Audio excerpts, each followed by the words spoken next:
up. Um, so for social media, we're still gaining followers on Instagram and getting more likes, which is good. Facebook, we're consistently getting more impressions on each post because some of them are like pretty up and down, but consistently we're getting more on each of them.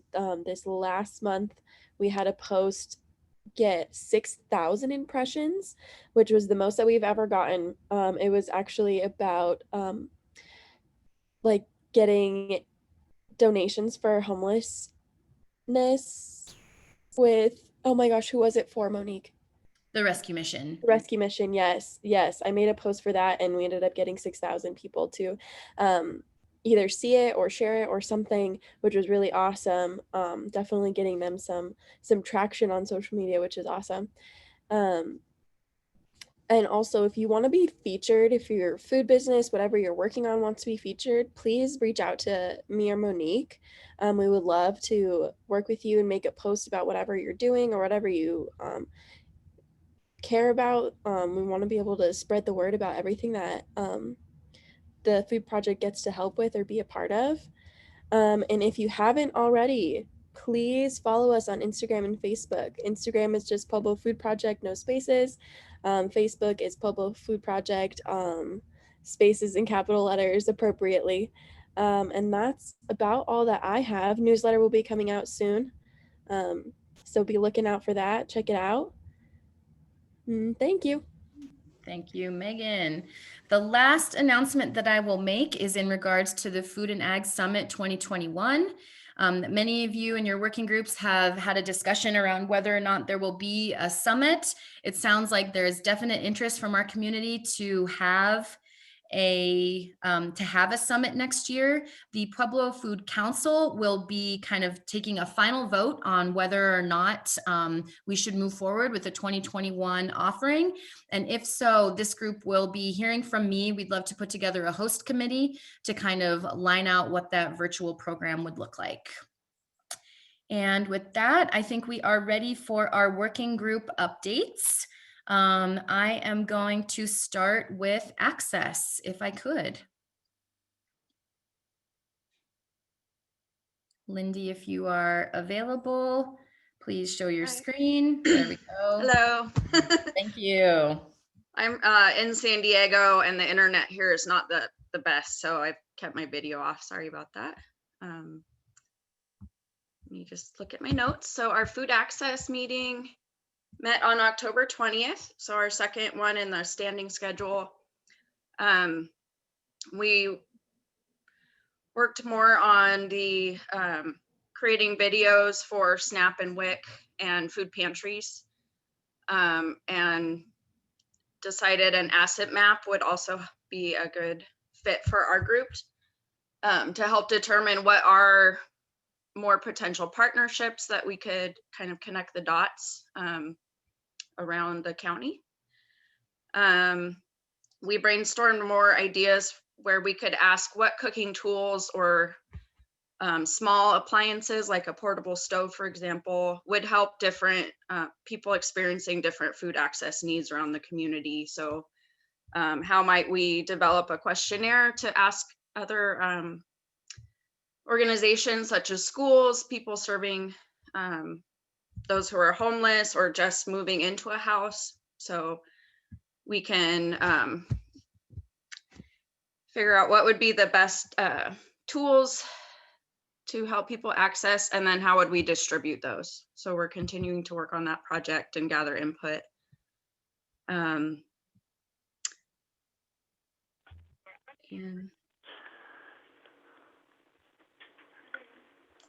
the volunteer database. So our food pantries, and I'm sure other points of food access are always have a need for volunteers. And we wonder how could we put a kind of a central page where someone wanting to volunteer could see all of the opportunities. So maybe one on East Pueblo, Pueblo West, for example,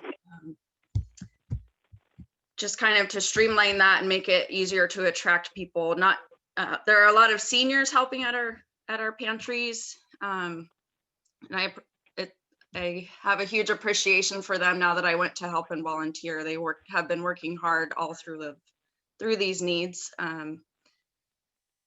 So also getting some younger folks and different people who maybe haven't been involved in volunteering before. So I think that will really help also build a more comfortable environment for people understanding food access needs in our community.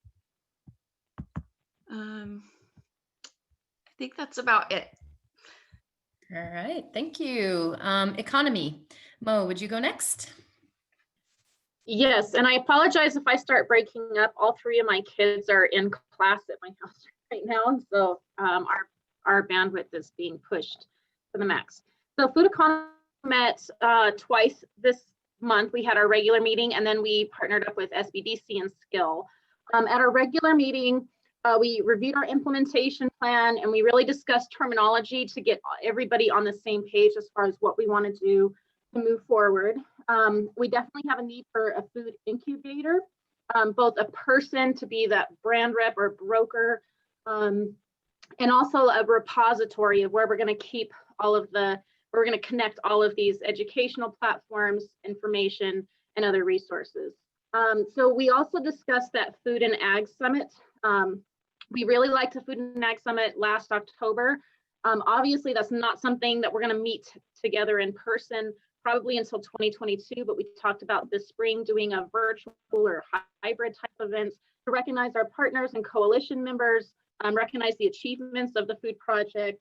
And so we discussed how it might go in spring 2021. We talked about some other local organizations that have done similar events successfully. But there's definitely much more to discuss, plan, and figure out, and definitely with the Food Council. At our on Friday, we met with SBDC and Skill just to really discuss what resources are currently available for this food incubator, what they're doing and what they potentially could do. So we discussed the need for that food rep or broker, and what kind of information should we have in that repository and where the gaps are. Moving the conversation forward on forums. So on the Pueblo Food Project website, on the top right-hand corner, there's a little link that says forums, and so we can continue this conversation. So anyone who wants to be part of this conversation, I invite to go to that. I don't have them quite set up yet. I don't think Megan's working on that, but we're going to continue that over the next month. So the next steps in that is we're going to identify the position needs and all of the things that entail that, and move forward to get approval to recruit and hire a person. Next month, we're going to make that motion to hire a person, I think, and then identify the gaps in the coordination, the education and services that are available for businesses, food businesses in particular, to scale and grow. And then we're going to map out virtual food networking and recognition events, which would be that Food and Ag Summit. And then just keep on watching and participating in those forum discussions. All right, thank you. How about Dr. Kelly, Food and Farm Literacy and Education? All right, good morning. We discussed the asset mapping process to begin with and how each person that arrived at the meeting had different experiences with that. And so we're all preparing to do a live asset mapping online session next working group meeting. That's our first goal with the implementation plan, was just to try to track what is happening and identify the key partners and priorities there. So we did not get as far as I wanted with planning a survey. I'm with Lindy in the planning phase on that still, of which questions and who the point people are within the school districts to ask those. So if you have any feedback, feel free to let me know. We're still recruiting members for this working group and suggesting which information points are the most important to capture.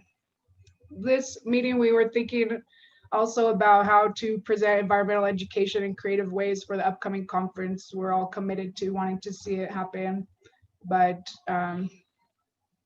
wanting to join the wider coalition, or however that will move forward in this next phase. Thank you. Dr. Jim for environment. Dr. Jim, you're on mute. Thank you. Greetings from Tampa Bay, sunny Tampa Bay, and congratulations to the Dodgers. We had a good meeting this last month. We were able to enroll the help of the CSU Food Systems, which participates in the Good Food Purchasing Program, and that should help us to start back all the way in the environment, because that's part of it. The CSU Water Center, which is involved primarily in downstream lower arc water quality, which of course our St. Charles Mesa has a large influence to, so that'll be a powerful addition of data and resource. We have ongoing participation with the Colorado Water Conservation Board, which is more related to infrastructure, which should help us work with the local producers at the level where we can actually help them. I've re-enrolled Nick Benavida as a cattle producer, which should be a nice animal protein association with Keith Hens and the Springside cheese. So that's a complement to what we're doing in plant agriculture. And thanks to Dr. Mike Bartolo for being an expert in much of this at the Colorado or the CSU extension in Rocky Ford. And then soon, before the next meeting, I hope I can go back and really become more focused on our implementation projects with these resources. And finally, somewhat related, I've been able to work with Urban Renewal and City Council trying to assist the people that would like to bring a food court to the old Holmes Hardware. And I think that will be also a way to connect the food system and bring it to the other groups. And I've I've got them to commit to another CSU student internship should we be successful at getting all their tax benefits okayed. So that'll be an interesting way for us to involve the local school system, university system, and the college system in food preparation, which again augments the entire process. It's getting kind of exciting. Thank you very much. All right, last but not least, advocacy. Okay, we are just finalizing our talking points. We wanted to create 5 concise, clear talking points that all of our members can use to educate others about the Pueblo Food Project if anybody's asked about it, as well as, you know, if you have to go to City Council or speak with any other local or state, federal organizations about what the Pueblo Food Project does. We wanted to create some clear talking points so you were quickly and able to do that. We are finalizing those talking points. We have them pretty much well mapped out, kind of based on the language provided in the implementation plan, as well as, you know, following the language in our North Star as well. So what we will be doing in the coming weeks is finalizing those points with all of our working group chairs. Each of the talking points addresses each one of the working groups. So we want to make sure, you know, all of our sub points go in line with what everybody is pursuing moving forward. So we will be finishing those up and speaking with all the working group chairs at our next meeting about that. And then we will have a PowerPoint little presentation available training for you guys for the November meeting. So stay tuned for that. And then, as Monique had mentioned, we are also meeting with Jeff Shaw and Shannon Baker of PEDCO today. So that's really exciting, just to kind of start that conversation, start the relationship building, learn more about what PEDCO has to offer, and more about how, you know, the Pueblo Food Project can fit into their missions and goals, and how we can support a local food system moving forward. So those are kind of our updates. We only have a couple of members in our group, so if anybody wants to join the advocacy group, we meet Tuesdays, every third Tuesday at 3:30. So please join us. We would appreciate the support and efforts. Right on. Okay. And a couple of quick housekeeping things here. I wasn't able to participate in all of the working group meetings last week because I was out of the office, but I just want to make a couple things clear for folks. It seems like there was some confusion.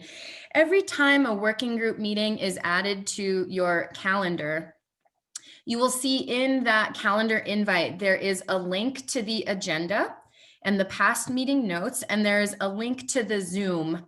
All of the working group meetings are conducted via Zoom.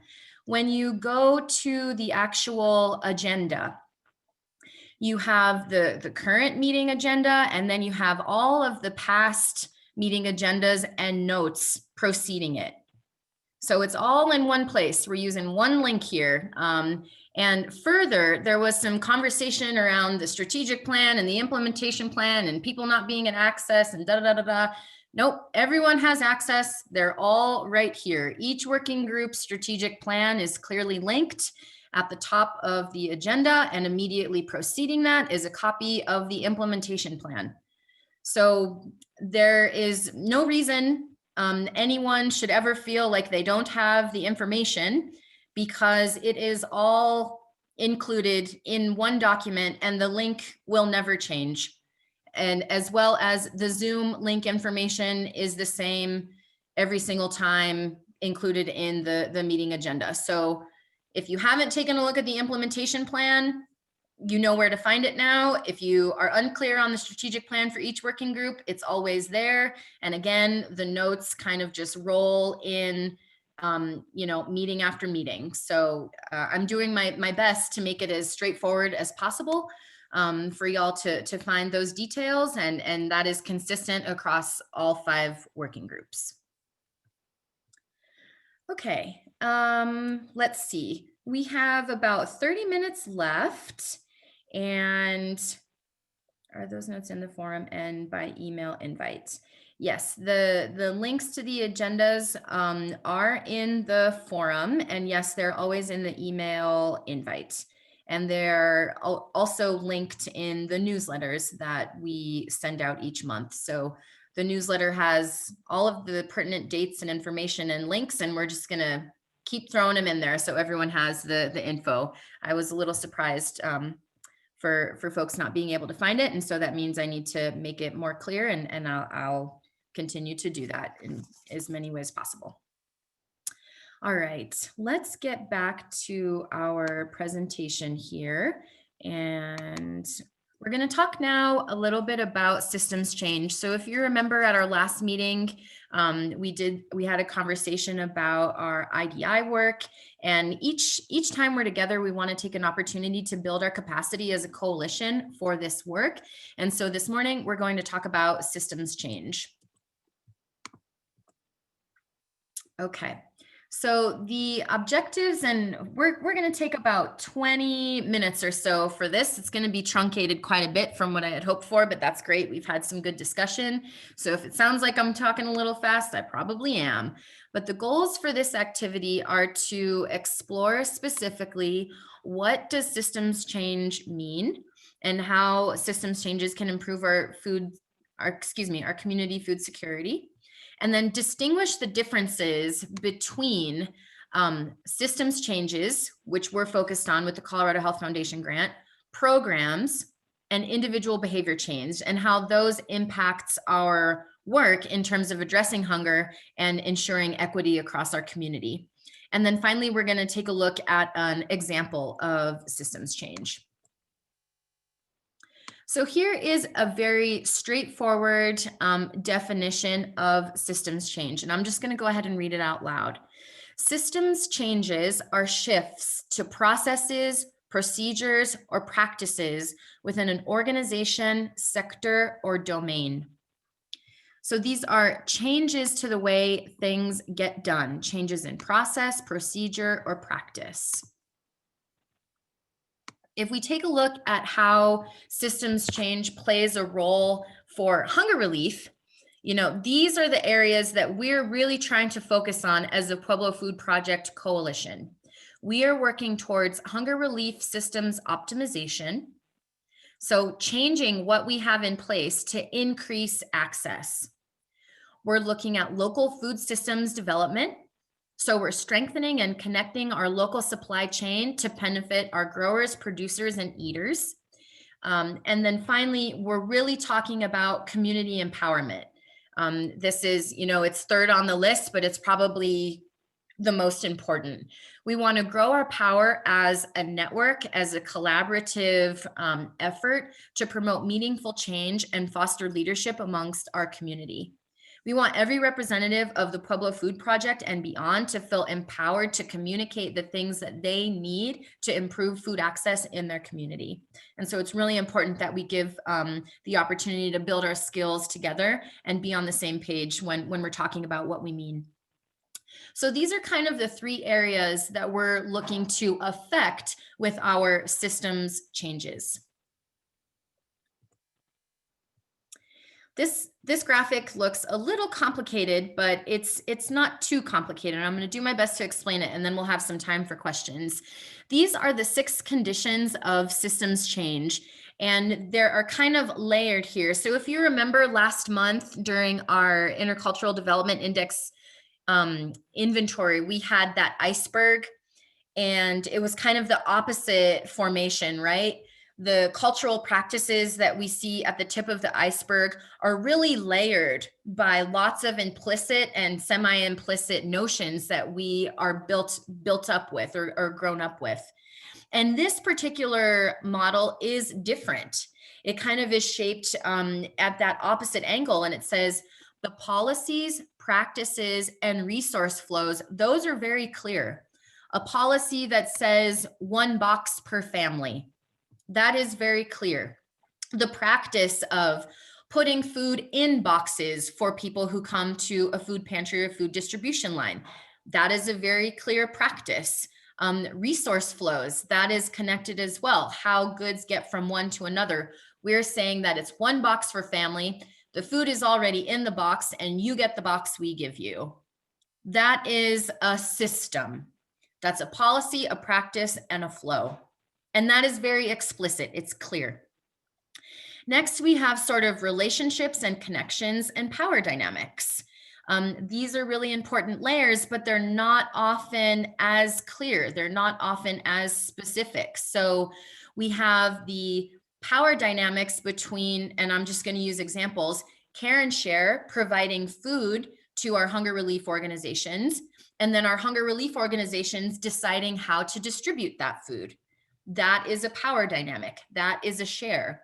We have the relationship and connections in the same way. There is a relationship between the Eastside Action Support Team and the Pueblo Police Department to cut off traffic for that particular event. It's not written anywhere that all food pantries get traffic cut off when they have to do a distribution. That is a relationship and a connection that was developed. It's semi-explicit. We understand both sides, but it's not a policy. So you understand that relational change area is really important when we think about the work that we're doing. And then finally, we have these mental models.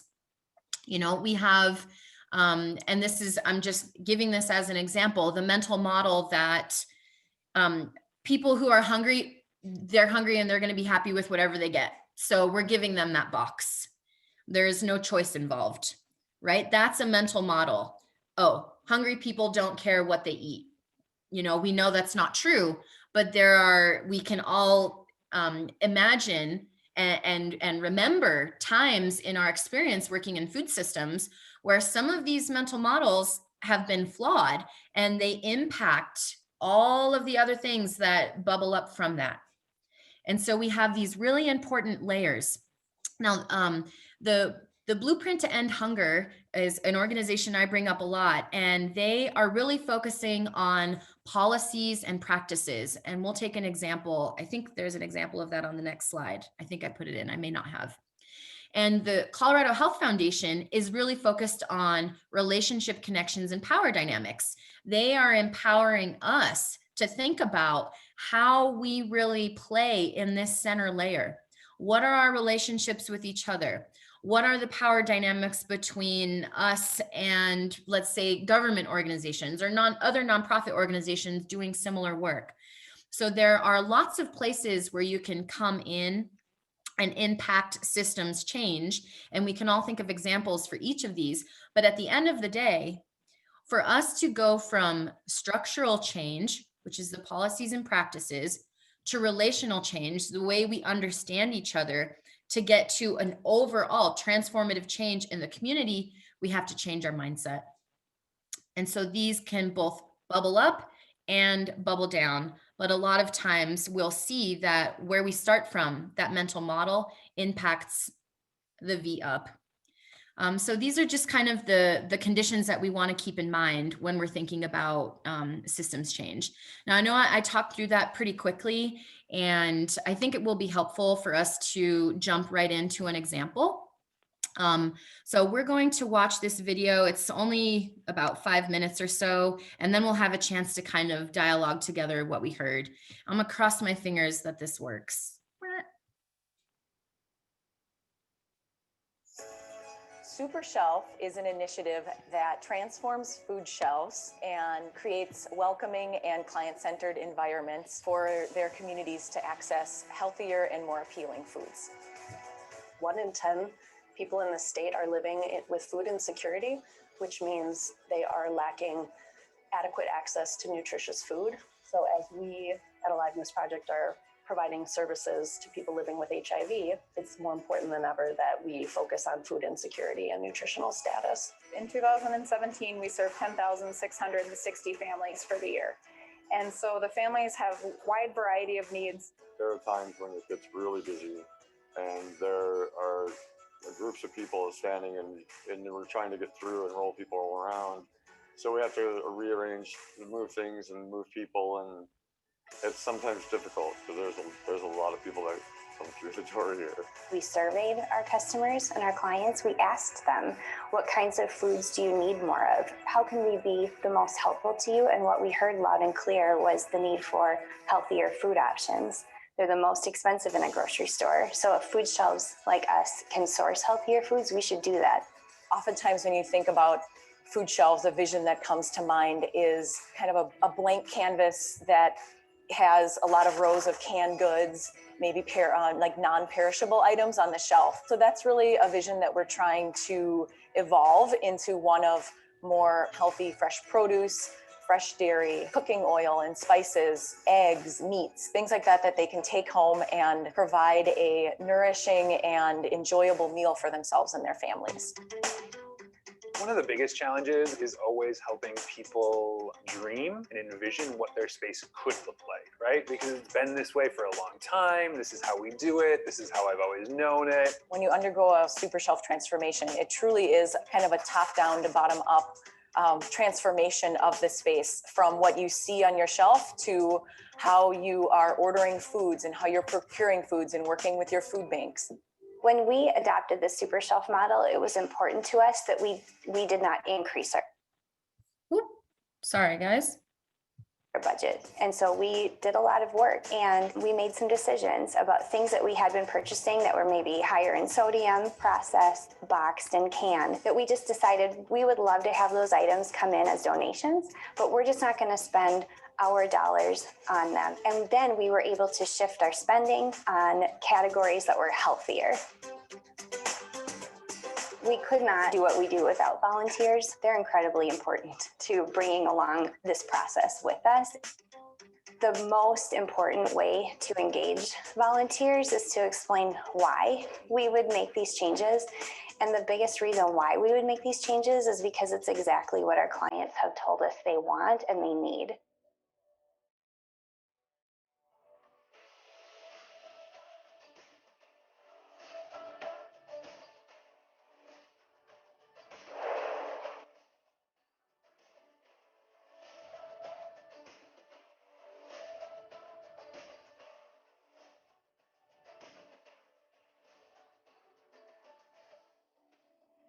It's just pleasant to come here now. Before it was drab. Now it's just this bright place to be. And clients are noticing too. You walk in here and you go, oh, wow, this is nice. The biggest thing is people walk into the store, oh my God, it's huge. We actually had to convince some of the volunteers, this is the exact same space. Nothing got taken away, nothing got added. It just feels so much bigger.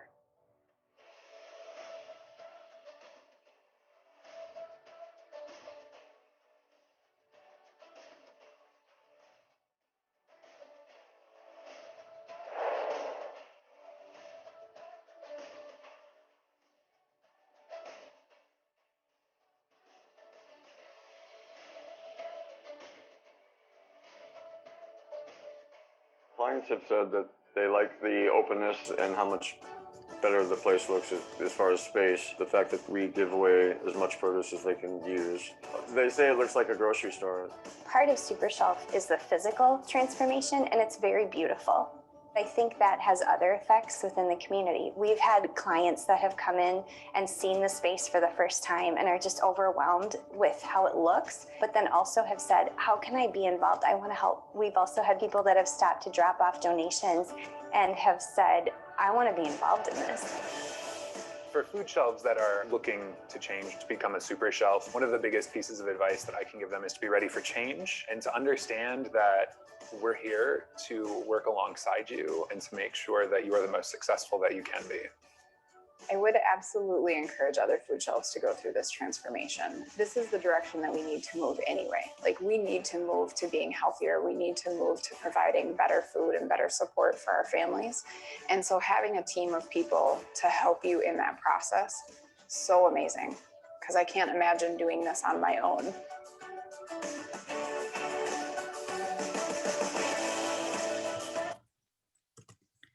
Okay, so I think that is a pretty neat example for us to ponder when we think about systems change.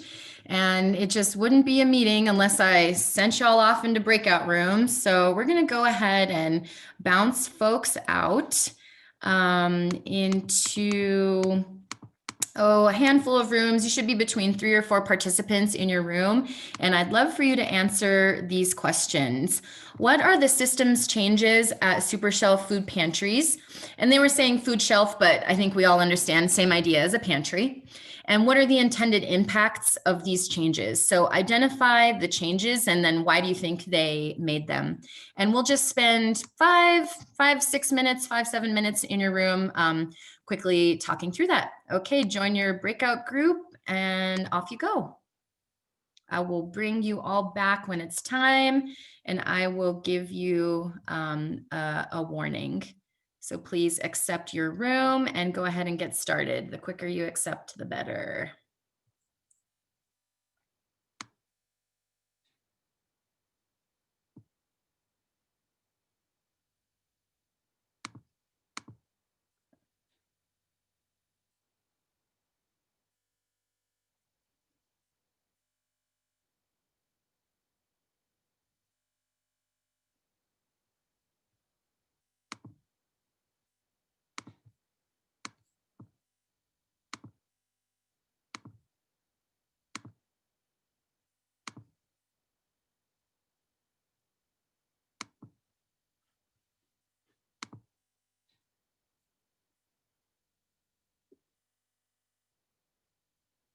Hi, Nana. Folks are in breakout rooms finishing up an activity from the larger coalition meeting. So if you just want to sit tight with us, the council meeting will probably start closer to 10:10. I usually give folks a break between the meetings.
Folks are going to start coming back in here.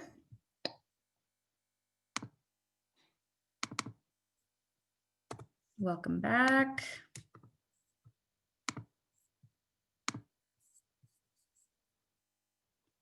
Pretty soon everyone will be thwarted from their room.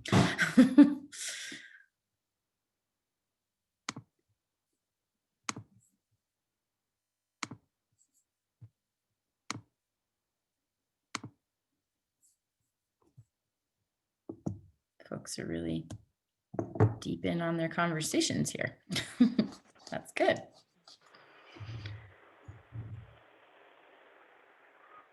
All right. Our numbers are increasing. Folks are returning.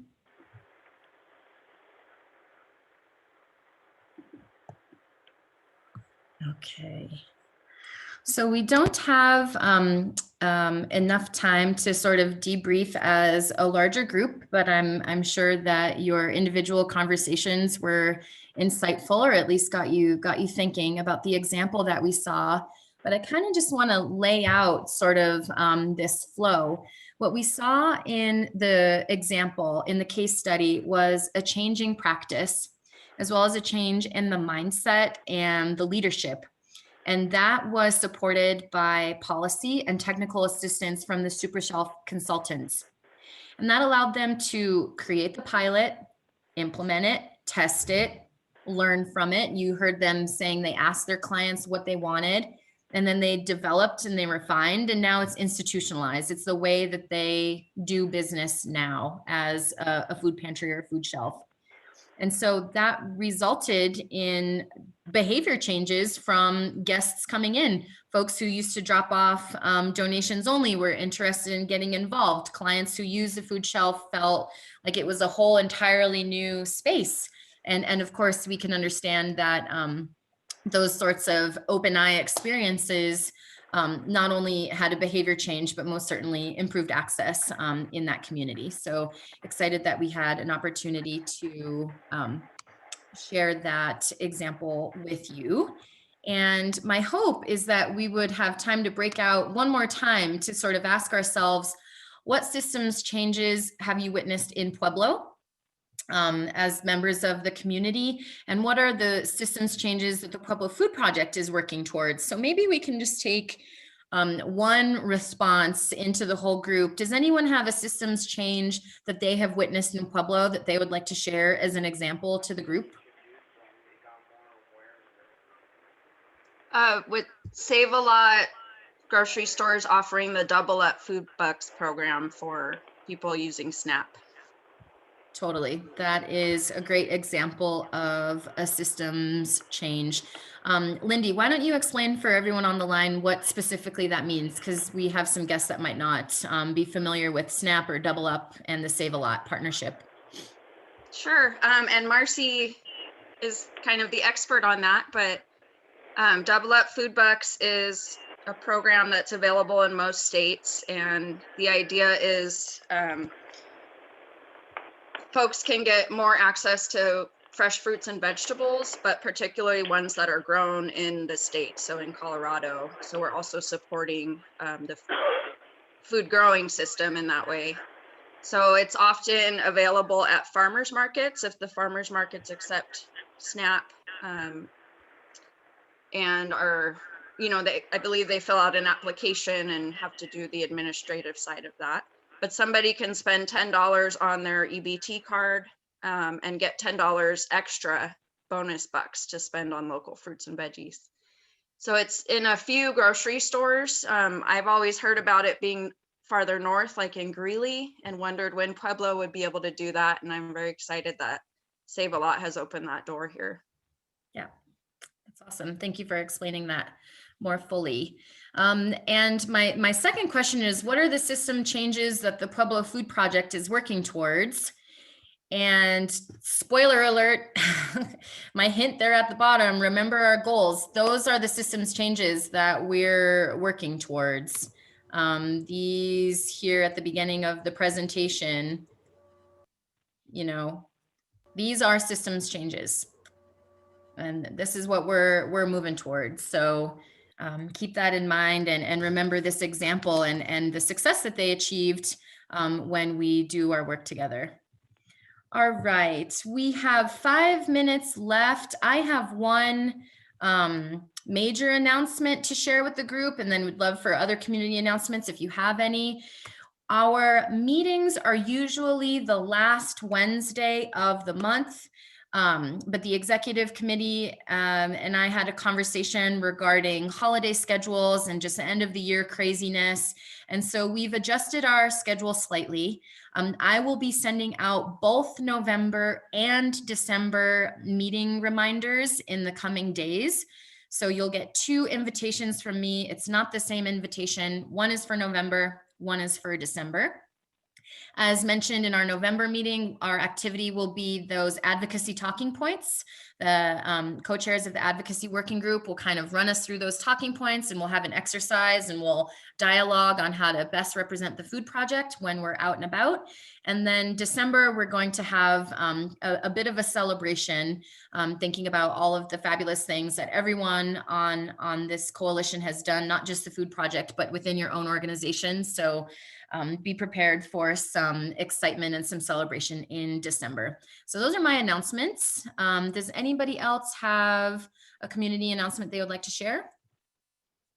And I'm going to take the screen share off here. Any other announcements that folks want to bring to the group? Activities you're working on, donations you're collecting, volunteers you need, meetings you're hosting. Well, if it's donations we're collecting, I have an announcement. Go for it.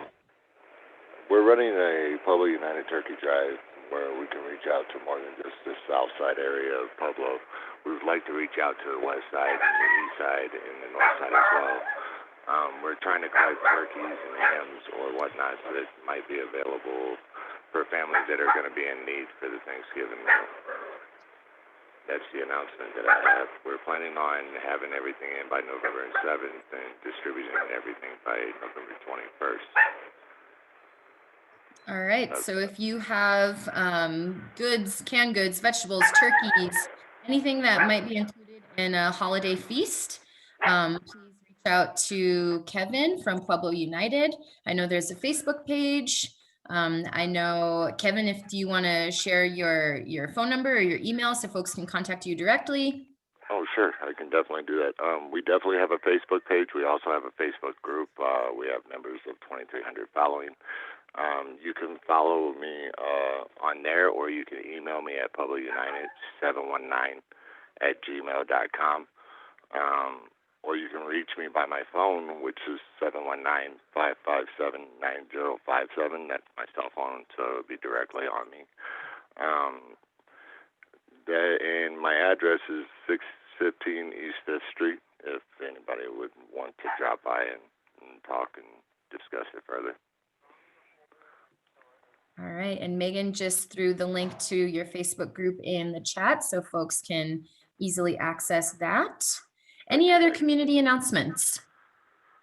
Monique, this is Linda. Just one final reminder that we are still accepting applications for the Pueblo Food Council.